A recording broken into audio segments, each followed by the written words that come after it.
Hello, everybody. Welcome to this convention prep episode of Beware the Board, a horror podcast where we watch a randomly selected horror movie every single week. I'm Bob. And I'm Ben.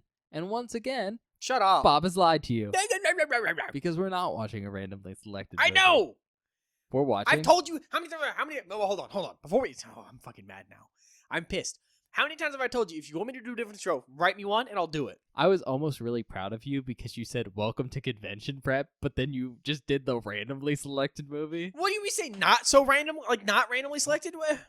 Not so random. Because you're the one that introduces the movie. We can't say not so random. That's copyrighted. Oh, it's a Disney property. That's a Disney property. We don't mess with Disney. We don't mess with Disney. Yeah, they tried to get that one guy. It's because his wife died. You know what I'm talking about? No. Oh, no.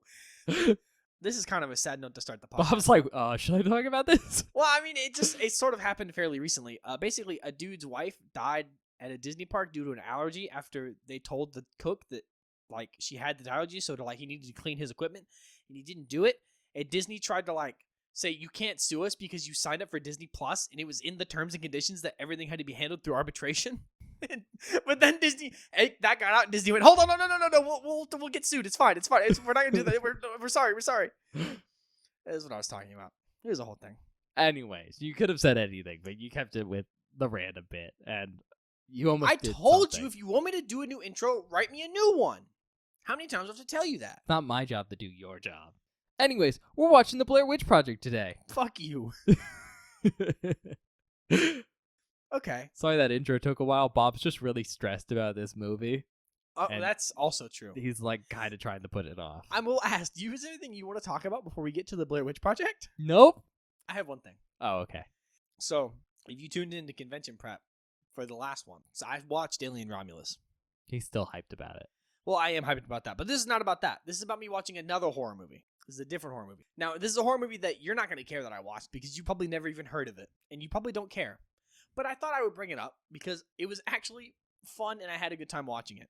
So, me and my girlfriend were hanging out, and we were talking about horror movies because I do that a lot. What? You watch horror movies? Yeah. I didn't know that. Mm-hmm. Have you seen any other movies? No. Nope. And then I was like, well, I really want to watch a horror movie. So we just got on Netflix and started scrolling. And there's this stupid fucking horror movie called There's Something in the Barn. It's on Netflix. And it is so ludicrous and stupid. Have you heard of this film? No. Basically, this is just a rough premise because I don't want to spoil it. This family moves to Norway. An American family moves to Norway around Christmas time. And there is a little elf that lives in the barn. And he does not like Christmas stuff. And he gets pissed and goes on a rampage. One of the most ludicrous, insane movies I've seen in a long time. It was so much fun. I had a blast watching it. So if you like ludicrous, funny movies with a ridiculous creature, check it out. I thought it was fairly fun. And it wasn't that gory or bloody or anything like that either. Like, it was fairly tame. So I liked it. So I thought I'd pitch that. Cool deal. Yeah. I thought I'd tell you about it too, because maybe around Christmas time you'd watch it. Looks dumb, Oh, it's so dumb. but in a fun way. Oh, it's dumb and fun. That's the whole point. Pull up pictures. Yep. Anyways, ready to get into it? Yeah, sure, man. All right, we're watching the Blair Witch Project from 1999. It's from 1999. Yeah, great year. Great year. Why is that? You know why it is. No, I'm asking you. It's from the 90s. Just like me. Gosh, see, you stupid 90s bitch. kid. You stupid bitch. How close did... No, you were born in, November, weren't you? When's your birthday? It's in November. It's in November Yeah. of 99. Yeah, so you were so close. You were so close to being a 2000s baby like me. Yeah. But I'm not. By fucking 2 months. Yeah, Then if I get time travel, suck I'm going it. back in time and stopping your parents from having you for 2 months. So then you can get born in the year 2000. So this never happens. That's not how that works. But I think it is. description. Time to popularize a genre. I've heard. I think that's fair. Length, it's an hour and 21 minutes long. That is, okay, surprisingly short. And you say this movie's fucking slow as balls. It's going to feel so much longer. It's an hour and 21 minutes, and it feels like a decade. Oh, it feels like 3 hours long. Oh my god, incredible. It's rated R. Oh, thank god. Review scores, IMDb gave it a 6.5 out of 10. That's low. Tomato meter gave it For how an good I've heard. 86%. That's higher. That's the critics. Okay. And then the audience scores 57%.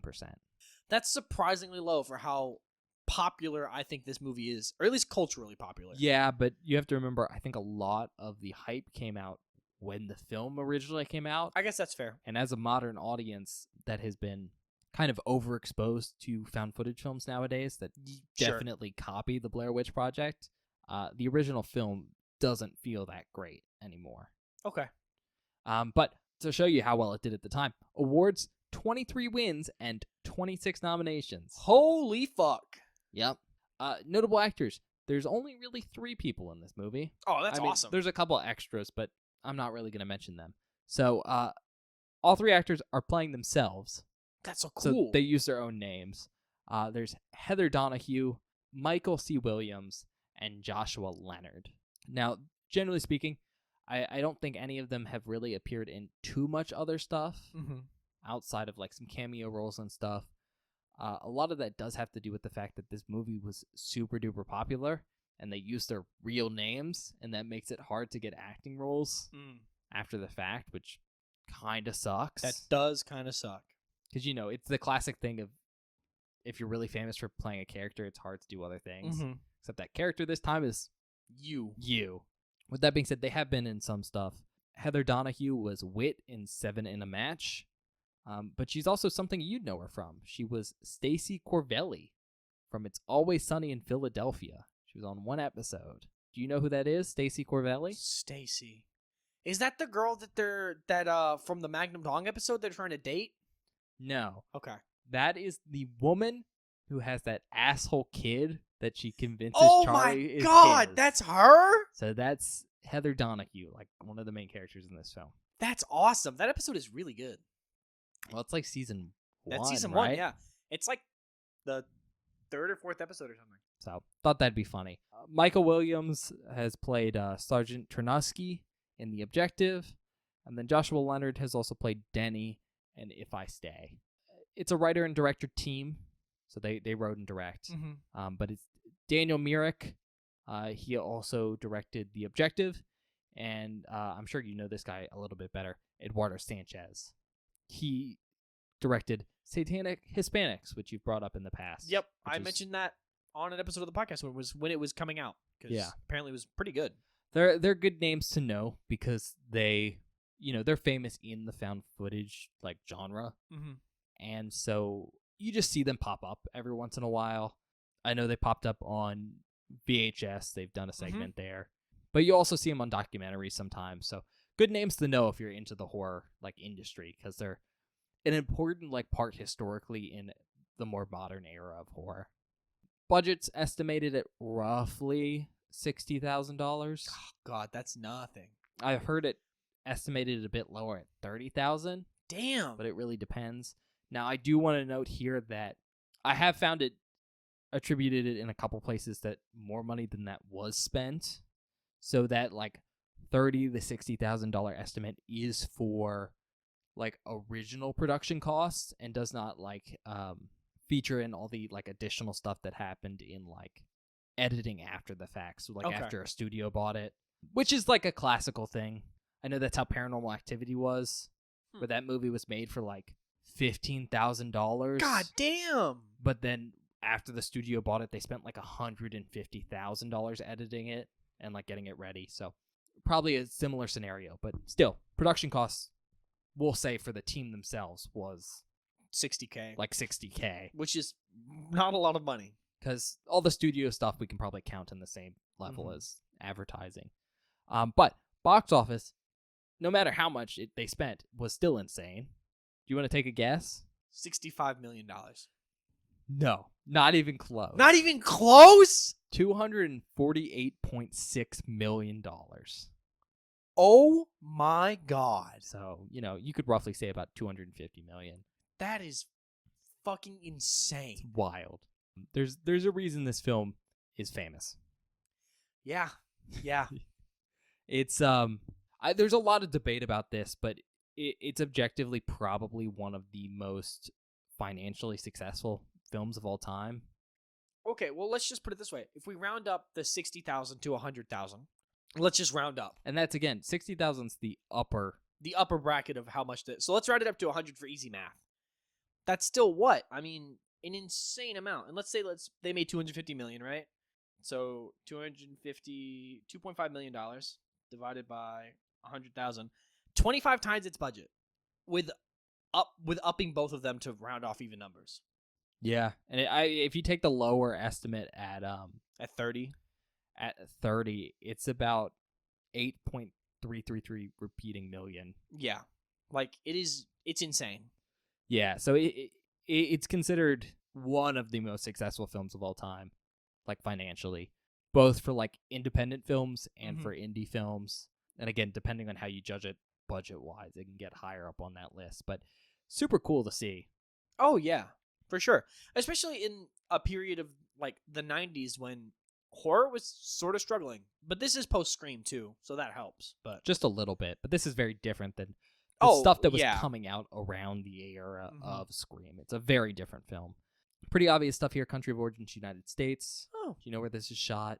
We talked about it. New Jersey Pine Barrens? Maryland. Maryland. New Jersey was... You're close. It is the Pine Barrens, but you're thinking New Jersey for a reason.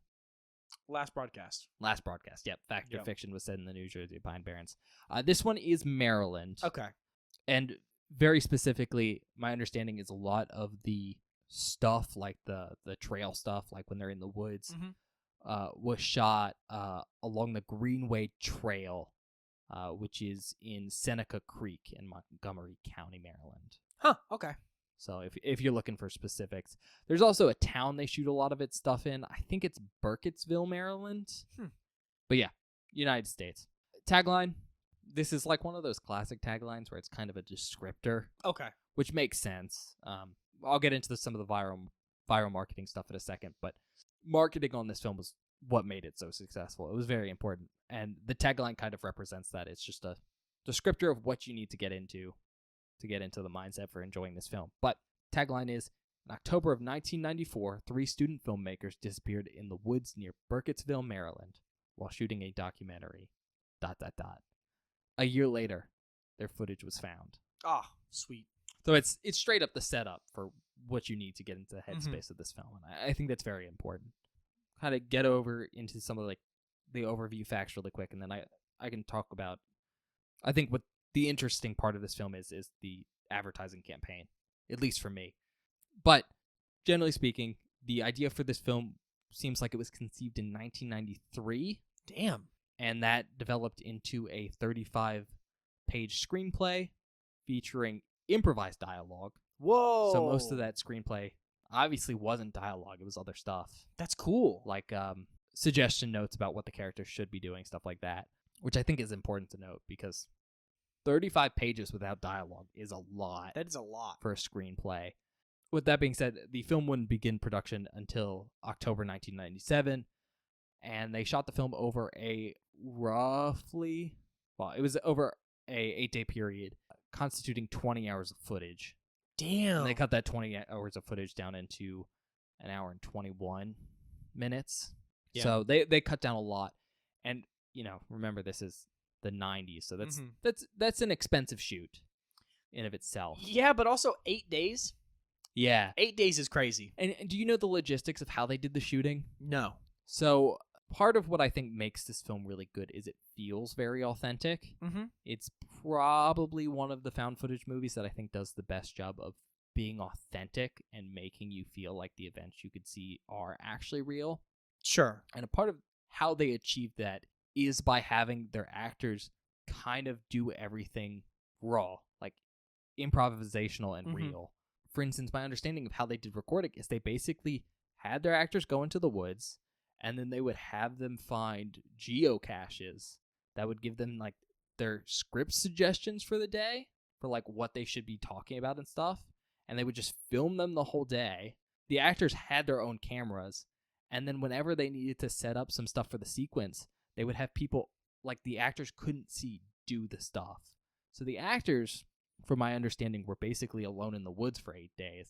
And the production crew was essentially fucking with them. That's awesome. Trying to scare them as they recorded themselves. No, that's so cool. So again, a lot of this authenticity comes from the fact that the actors were actually getting scared in the woods. That's so sweet. If they seem like they're stressed or scared in the woods, that's because they were. And yeah, they do have some like actual directing, but it was minor, plot points and stuff. And I do think that really does help this film and helps carry it. But again, creates just a lot of stuff to go through. I mean, like I said, 20 hours of footage they got, and they cut it down to an hour and a half. And there's some good stuff in there, but it can be pretty slow, even though it feels real. Now, I think the biggest thing I want to talk about with this film, though, is how they did marketing. Mm-hmm. So, realistically speaking, the reason this film is super famous is, because it made a lot of money and basically said to Hollywood, hey, independent films can make money, but found footage films can make a lot of money. We've already done the category of Blair Witch found footage films, and we've kind of established that they didn't do very well. No. While they were all pretty good. They were pretty good, but they didn't do well before this film. And this film, proved that those films could do well. That you could have a found footage film that's shot really cheaply and usually made independently, didn't do amazing and get picked up. Honestly, it's because of this film that things like Paranormal Activity exist, because I can't imagine people would have taken a chance on that. No, why would they? If there wasn't this to pave the way. I think the thing that's super cool about this movie is the simple fact that it used early internet to really help itself along. This is one of those things where I've also done research on it for college. Yeah, you wrote a paper on this, didn't you? Yeah, I wrote a paper on this. I've written a paper on the history of found footage horror, and I've written one on the history of folk horror. So they're both things I'm somewhat familiar with. But the story behind the Blair Witch Project and the early internet is really fascinating, because I think we were in internet. I forget the terminology. I think it's 2. I don't know. Because 3.0 is, I think, Facebook. Or is that 2.0? Anyways, we were slightly before the era of Facebook and stuff. So back in the day it was mostly message boards. And, the internet was a fairly niche thing. And there just wasn't a lot of content on it. So it was very easy to create sources of information and then have everything else on the internet confirm your source of information. That's sweet. So essentially what they did is they made a website for the Blair Witch Project, and they acted like this movie was real on that website. That's so good. And then they went into IMDb, which was at its early stages, and edited stuff to make it feel like the actors really went missing. They put missing into the tags. The website, which you can still find through the Wayback Machine, it's no longer up, has a bunch of interviews with police officers and stuff. Oh, that's so cool. And they basically spread enough misinformation online that when the film started to pick up traction, it got picked up by news sites, actual TV media and stuff. And it really did spread this idea that this was a real story. That's awesome. It's fairly outlandish, but it's really cool. You'll talk to people who were alive when this happened, and you'll hear stories sometimes where they're like, yeah, I actually thought it was real.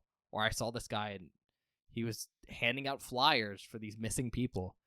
And it's just, I think, really cool to hear about in hindsight, because, it happened at this perfect time in history where they could rely on this developing technology to essentially work to their advantage for a marketing campaign. But it was so early that you couldn't disprove the stuff they wanted either. Yeah. I don't know. Kind of perfect storm thing. Yeah. No, it's really super cool. Really sweet. Paranormal Activity has a similar story, even though that came out much later, but they also used the internet. 2010? 2011, something like that? Yeah. They didn't convince people it was real. You could really only get away with doing that once. Yeah. The level that Paranormal Activity went through with its hoax, it's probably never going to be achieved again, but Paranormal Activity had a similarly successful early internet marketing scheme. I mean, it's very similar to what something like the McPherson tape went through with the whole UFO community. Yeah. All believing that it was potentially a real film. Again, it was early found footage. You could have these hoaxes that convince people, but, the Blair Witch really did. It popularized the genre, and it basically taught everyone the media literacy behind it. But it did that by tricking lots of people. Which I think really is super cool, but also kind of ruined it for a lot of other films. You just can't do that kind of thing anymore. But I think it's hard to truly understand this film as a modern audience, not only because we go into it having, I think, become very overly familiar with found footage films that are very reliant on this movie, but also because it's hard to get into the headspace of like thinking this is real Yeah. because it's famously like Not real. not real. And I think it's just impossible, at least for us as a modern audience who, weren't conscious back then or alive in your case, Yeah. to have us be in that same headspace that the audiences would have been back then. No, yeah. I think that's part of the, I don't want to say it's an issue, but part of the, or more interesting part of the podcast for us at least is like, most of the time we watch a movie, it's not new. So it's like we are looking at it from our perspective rather than the perspective of the people who released it at the time. It's like that whole situation with The Thing, the original from 1982. And then we care people shit on it. People did not like that movie. From a modern perspective, that's one of the best horror movies ever. Yep. So, it's just cool to see different perspectives based on time. Yeah, and I don't know. I think there's a lot of backstory to this movie, and I think Yeah. it's an important part of the conversation to be had about it. For sure. With that being said, last thing I want to mention before we actually get into the movie is obviously the fact that this is a fairly large franchise now. Obviously, it didn't start that way. It wasn't intended to be a franchise, but it made $1 bajillion. So, of course, they were going to produce sequels. I actually didn't know there were sequels. Yeah, there's a couple. There's one that came out almost immediately after the original film. Really? It is very bad. Oof. Well, I say very bad. It's just not a great movie, which, unfortunate. Truly it's called tragic. Book of Shadows, Blair Witch 2. Oh, But it came out in 2000. Like, the turnaround on that film was insane. because they made, again, $1 bajillion. But also, they shot the first one in 8 days, so they went, we got 8 more days. We can make another one.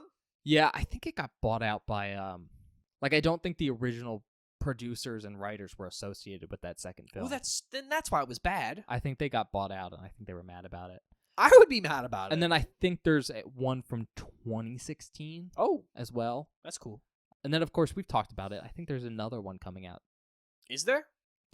Haven't you mentioned it in the past where, like, Blumhouse or something bought them out? Oh, yeah, I think you're so right. Let me. I haven't heard anything about that in a long time. I Not haven't since either. you mentioned it, but it is worth mentioning. But on top of the movies, which I don't necessarily think a lot of the movies are great, because it's, I think a hard film to make sequels of.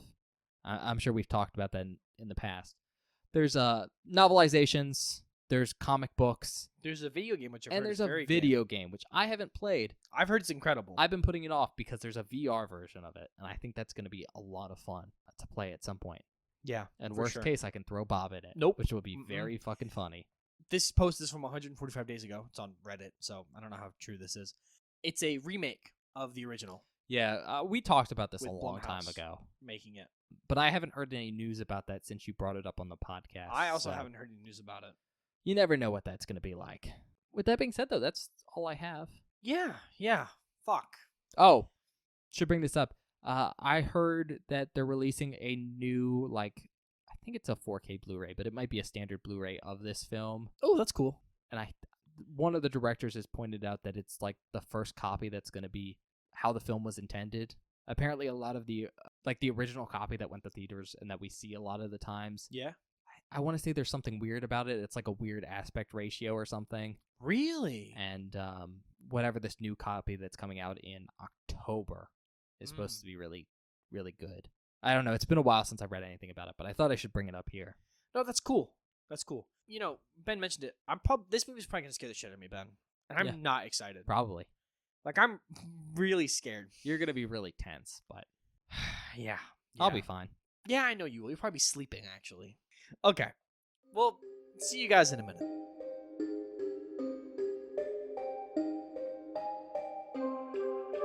Hello, everybody. Welcome back. We just finished watching The Blair Witch Project.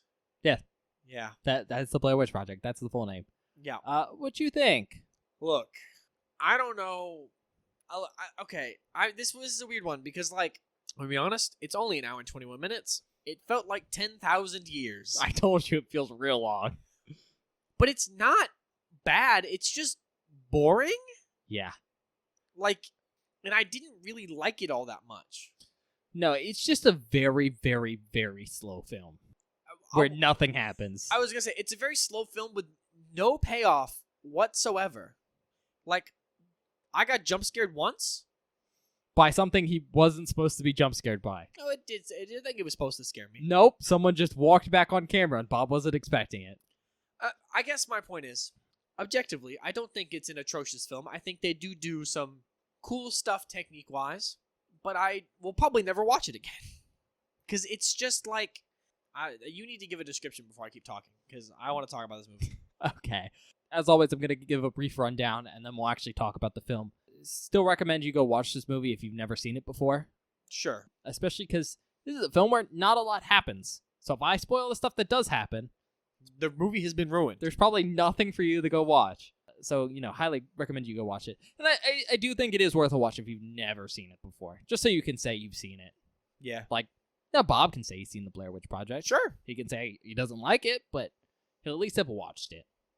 So, the premise for this movie is very simple. It's about these three people. They're making a documentary, assumedly for college, like film school. Heather is the lead of the documentary. I think it's specifically her documentary. Mm-hmm. And then she's being helped by Mike and You'll get there. You got Josh. it. Yup. Yeah.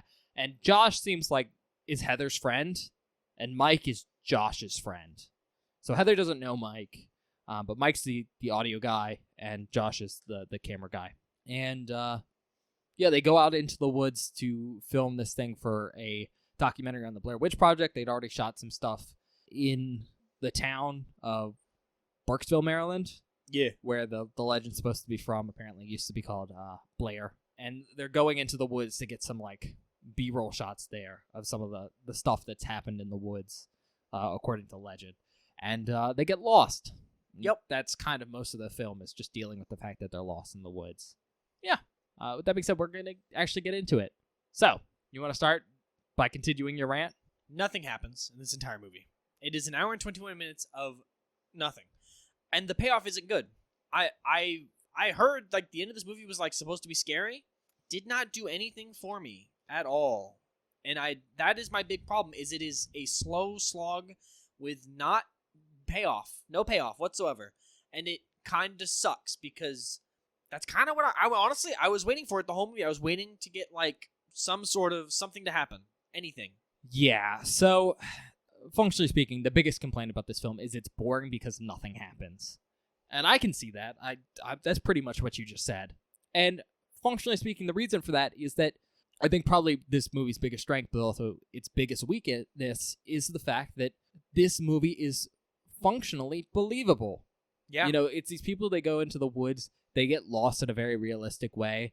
There's a lot of shots of them just walking. Yeah. Just generally speaking, everything that happens, even the more scary and supernatural elements of the film, are entirely plausible and believable. Mm-hmm.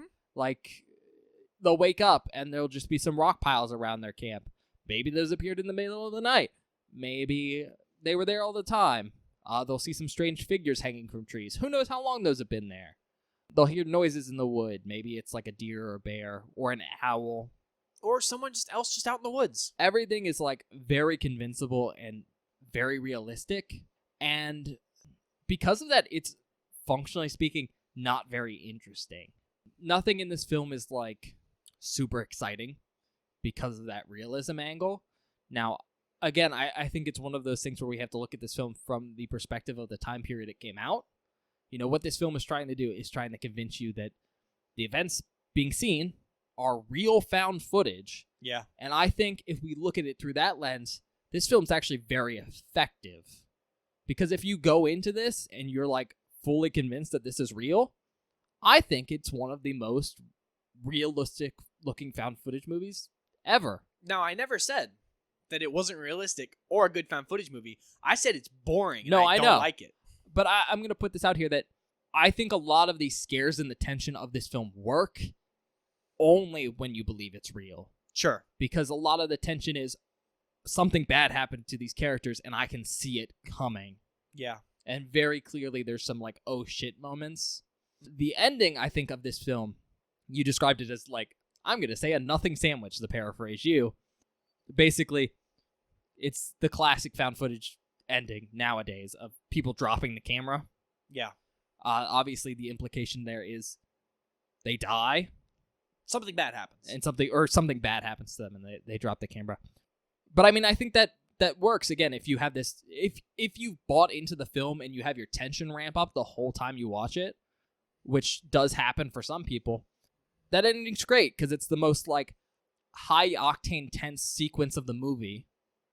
Those last like minute, and it ends like abruptly, and I think that's very, very effective if you can buy into the build-up of tension. But again, I think that build-up's really hard to buy into for a modern audience. It is so hard. I was trying. I was trying so hard to like get bought in and really get freaked out, and like I wanted it to scare me. Like I was trying really hard to like get in the mindset, but I just couldn't do it. Yeah, and I like if you can't get into the mindset of this film, then none of the tension building works, and then it's just really boring because like nothing's happening. It's a very convincing view of nothing happening. Yeah, for sure. Because people are having like dumb conversations. The camera quality is atrocious. Oh, it's so bad. There's a bunch of shots where it's so dark the camera's not picking up on anything except the graininess of the film.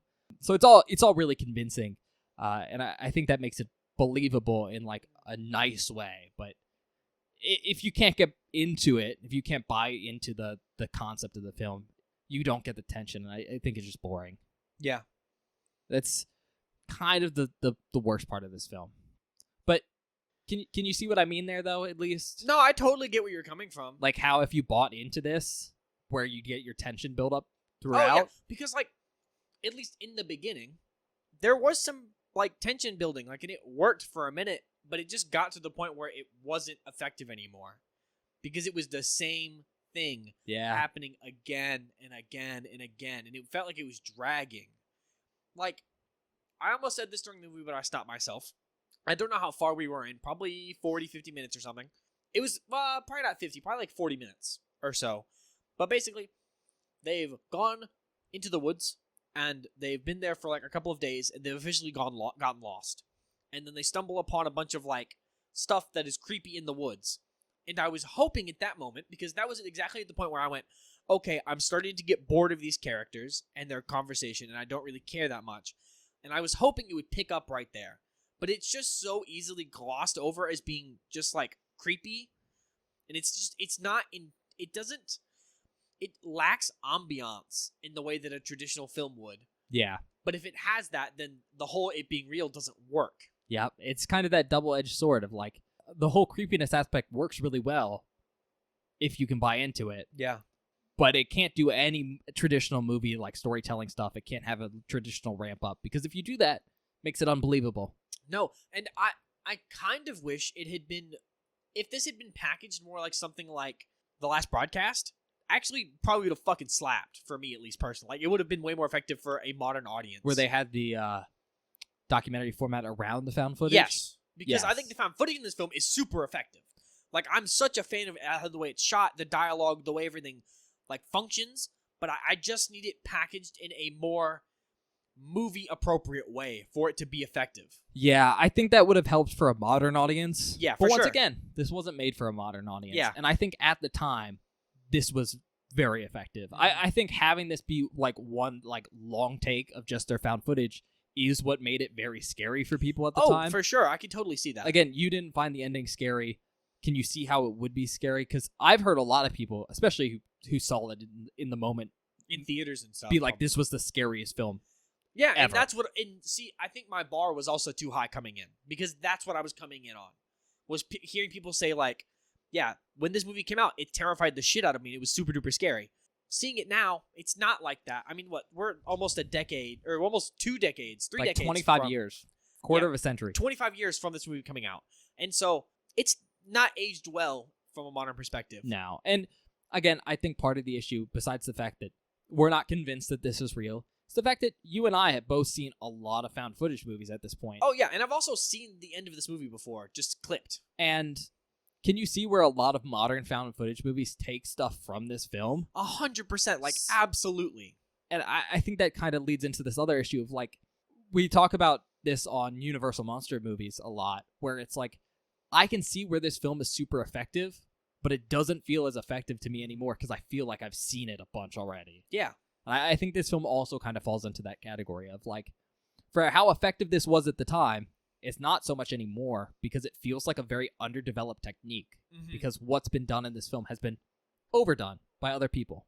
And it's also, at this point, it's been taken and improved upon and changed and made more functional for a modern audience. And that's what I'm used to, you know what I mean?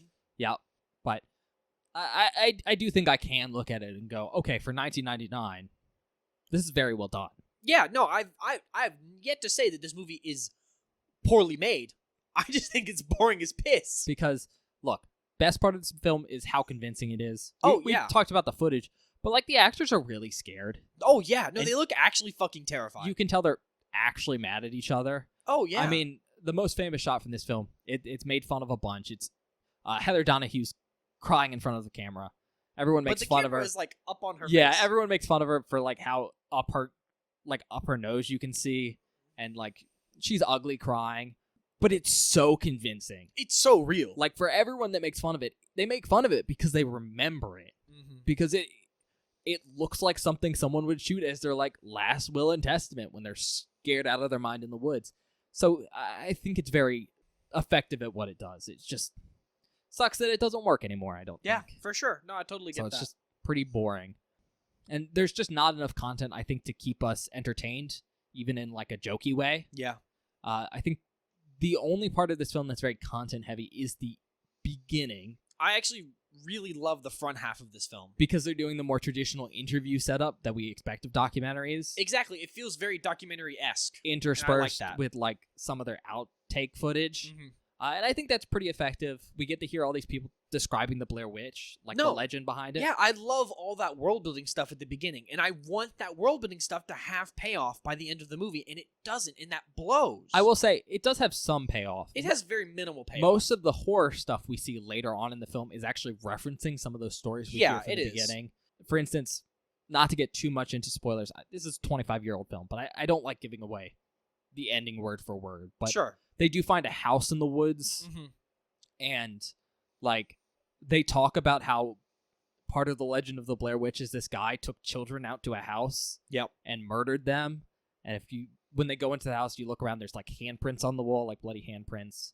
Or the legend also mentions people standing in corners, like facing the wall, and we see someone doing that.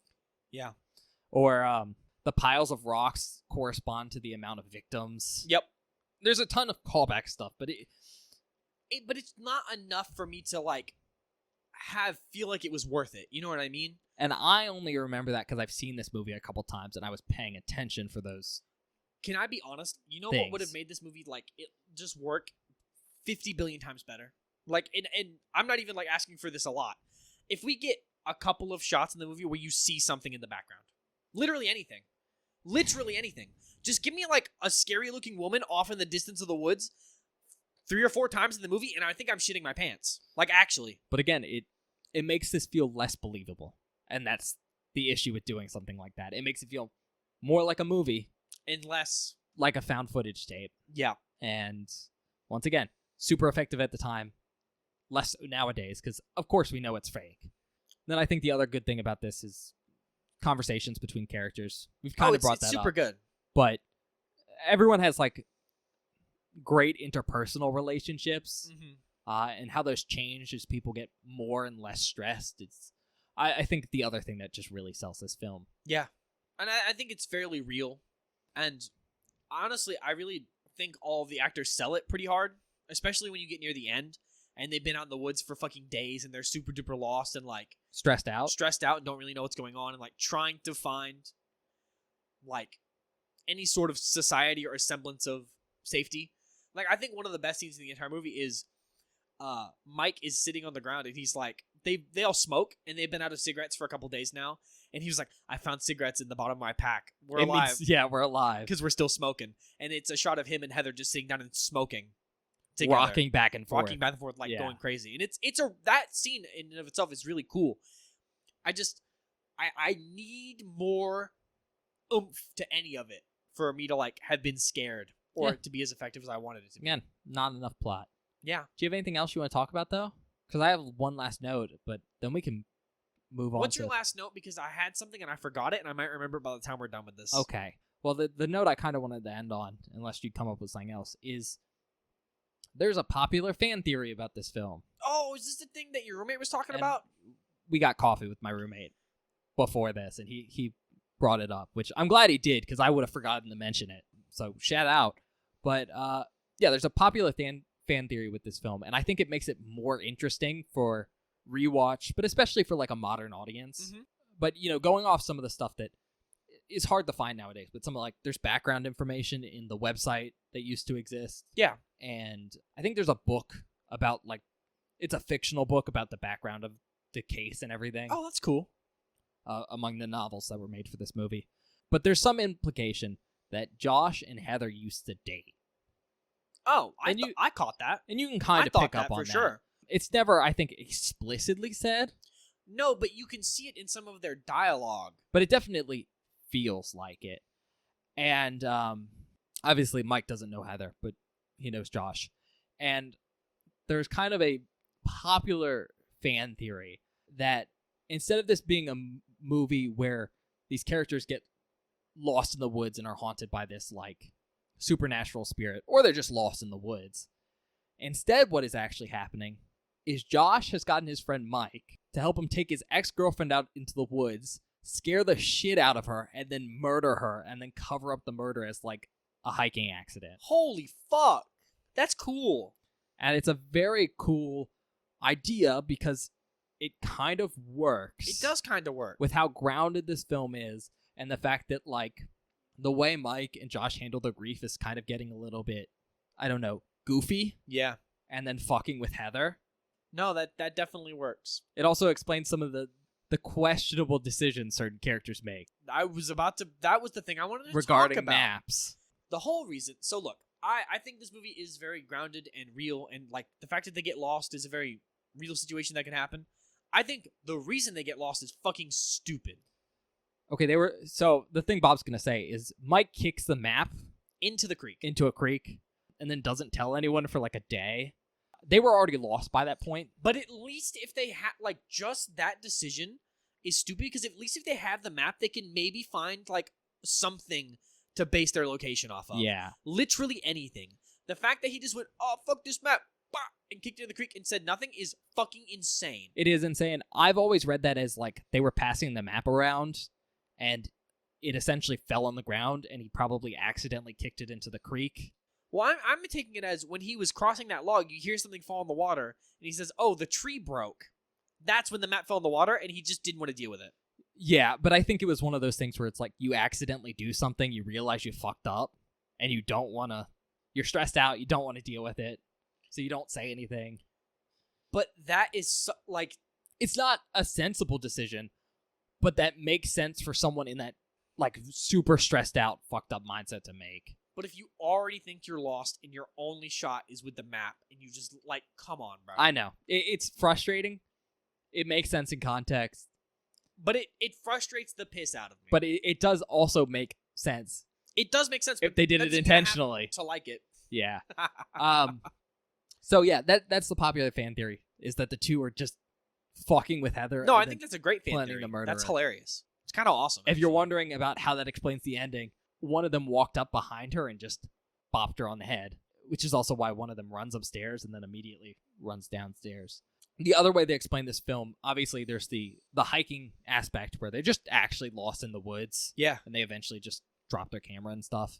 But there's obviously the explanation that this is actually a real supernatural event, in which case there's a couple different tells that, besides the fact that there's something like messing with them in the woods, there's some implications that the woods mess with like time and location. Yeah. Like they walk south for one segment and they end up back where they started, Which is a bit insane. even though they supposedly just walked south. So there is some supernatural implications that can be read as like accidents or Yeah. potential And subterfuge. there's some implication that like there is something supernatural because there's like slime on some of their equipment and stuff like that. But it's stuff that can be easily explained away. But I think that is worth mentioning. With that being said, recommendations?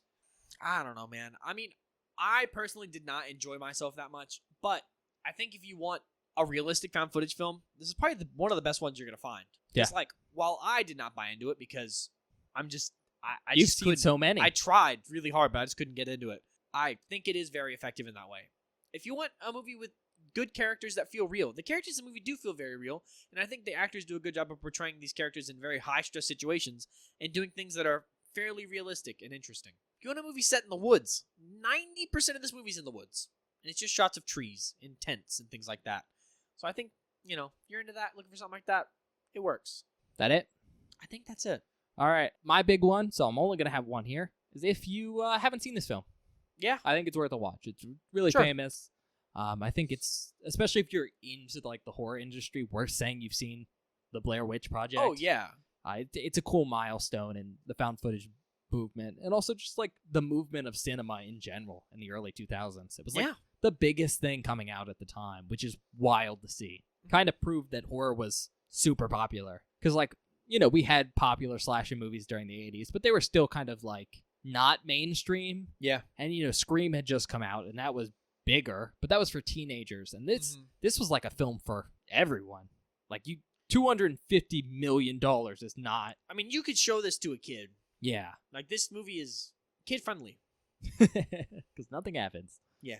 With that being said, you want to rate it? It's a hard one, right?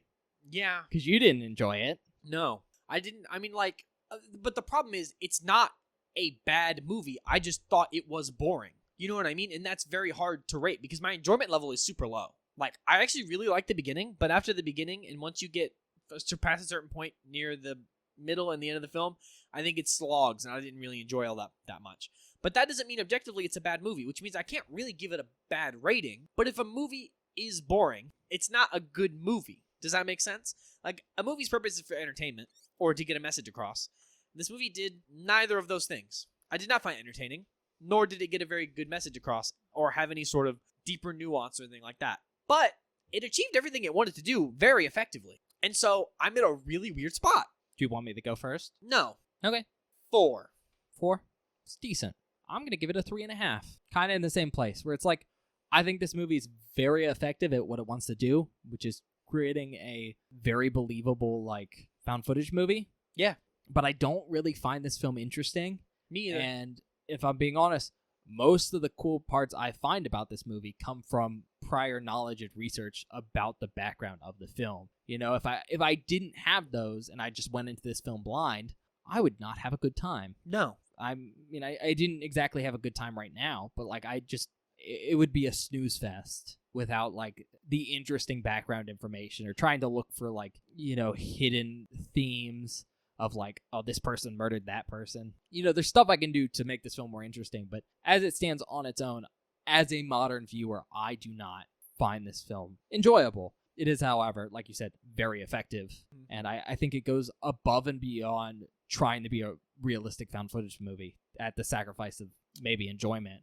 Obviously, being an interesting movie. And obviously, like, everyone's gone and copied this film, so I think I'd be remiss to not give it a 3. Yeah. And I'll give it a 3.5 for going like above and beyond, but because of my own personal, I think, lack of enjoyment, I don't think I can go higher than that. That's exactly how I feel. Now, if I'd watched this back in the day, I totally could have given this a much higher rating. Oh yeah, I mean, I think that's. But it's the context of it all, and I just don't have that context. I think that's sort of the whole theme of this episode is like, I can try and like understand it as best as I can, but certain things you just can't recreate. Yeah. There's a reason that like not to bring this up again, but Paranormal Activity is sometimes considered the scariest movie of all time, but that's mostly because of how people felt in the theaters watching it when it first came out. Yeah. Not necessarily how scary that movie is in real life to a modern audience. And I feel like it's kind of the same thing. There's just some things you have to experience at the time in person. Yeah. No, it's all about perspective and period. And in this case, it hurt it, which kind of sucks. All right, on that note, I guess we'll go to the outtakes. Yeah, I don't know what's going to be in there. I think we have one jump scare. I don't know if we'll have anything, but yeah, we'll be back in a second. Yeah, we'll see you guys in a minute.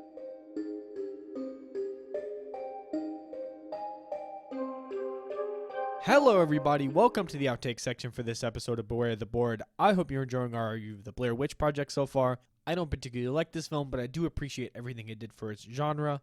But without further ado, let's get into the outtakes. This first clip is our reaction to the sprawl of text at the beginning of this film. In October of 1994, 3 student filmmakers disappeared in the woods near Burkittsville, Maryland while shooting a documentary. A year later, their footage was found. I read this to you. No, I read this just now. You bitch. Stupid fucking whore. I hate you. I was going to put this in the episode, but now I don't want to. This next clip is a short conversation about keto and Ben making a really, really dumb joke. He was on keto for a long time, and he would just eat cans of whipped cream. Really? Yeah. And I was like, this is not healthy for you. No, it can't be. You may be staying in ketosis, but you're fucking going nuts with the whipped cream, brother. Why are you hollering? They think they hear something in the woods. They do. I hear something in the woods currently. It's a guy screaming, Josh.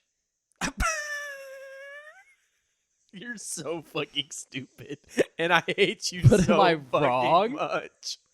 You're not wrong, but you're being a stupid little slut with that one. This next clip is our reaction to the very end of this film. No way.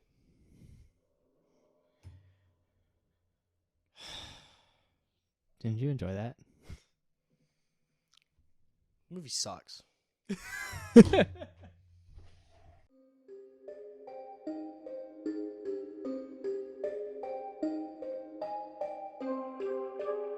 Hi, everybody. Welcome back. I hope you enjoyed the outtakes. Do we have any announcements, Ben? Oh, what are we watching next week? I forgot about this. I'm excited.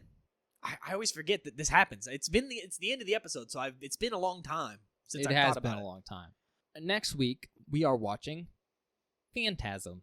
Oh, I forgot we were watching this. I don't know if you'll like that movie either. I hope I like it. Because the complaint with that movie is very similar to the complaint with Blair Witch, where you either really like that film or you kind of find it boring. Oh, that sucks. And But let me put it out here. There's a lot more stuff happening in that film. yeah. Some of it's really cool, but I know for some people it can be a boring One of film. our mutual friends really likes this movie and the franchise in general, and I'm excited to watch it because he's hyped it up to me. Yeah, but one of Bob's old roommates, it's like his favorite film of all time. So Yeah. it'll be exciting.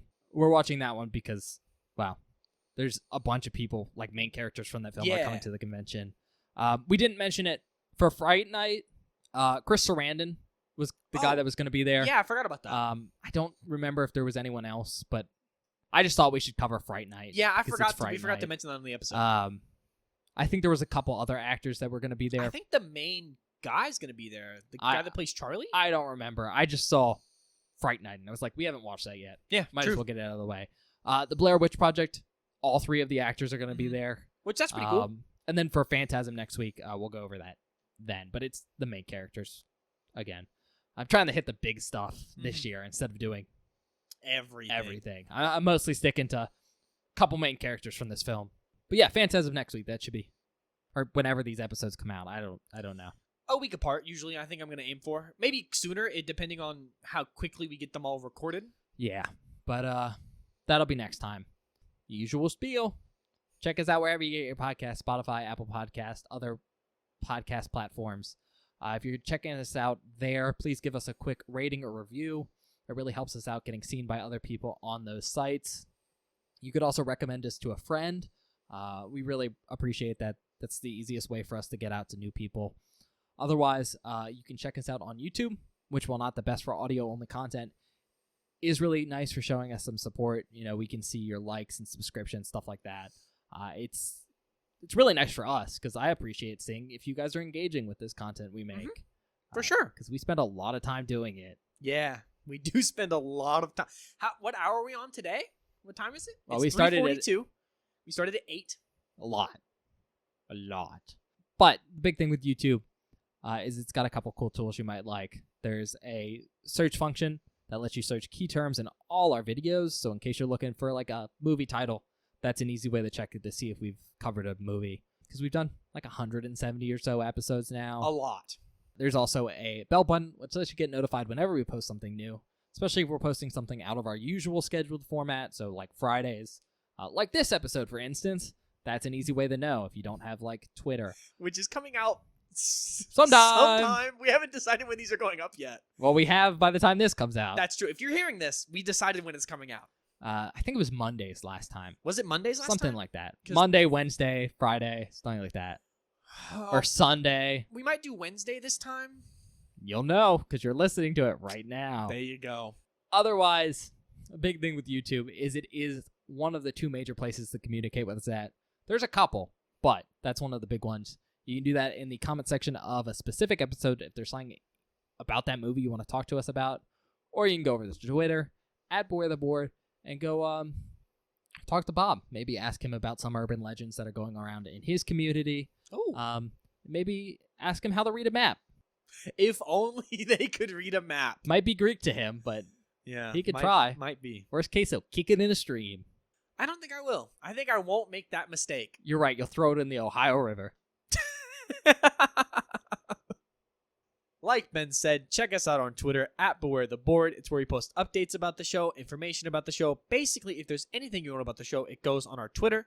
On Mondays, I post a spoiler post for that week's worth of episodes, which is a hidden movie cover you can reveal, so you can watch the film before we do. So when we release the episode, you don't get any spoilers. We're being vague about stuff you know we're talking about.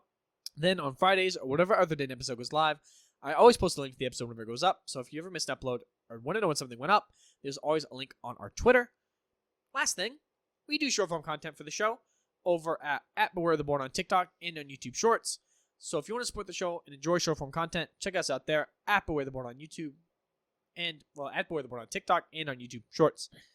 Benjamin, I think that's it. Yeah. See you guys next time. Yeah, we'll see you guys next time.